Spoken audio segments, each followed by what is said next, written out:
Hello people, welcome back into this channel, and in this video I would like to show you the way how to log out your Google Drive from your iPhone. So the first thing that you have to do now is just go open your Google Drive application, and after that you just need to take a look on this part in these circles with a letter or pictures symbols right here.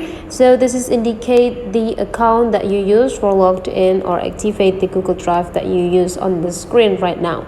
So to log out this account from your iPhone, you just need to go click the symbol of the account on the top right corner, and after that you just need to scrolling down until you found this manage accounts on this device. And after that you just need to decide which accounts that you want to log out from the Google Drive. So let's say you want to log out this account, and then you just need to go click the button, and now you just need to go click done, and this account will be automatically logged out, and you will be changed automatically into the next account. So that's the way, guys, how to log out from Google Drive on iPhone. Hopefully this tutorial today is useful for you. So don't forget to leave some comment, like, and subscribe into this channel, and I'll see you for the next video.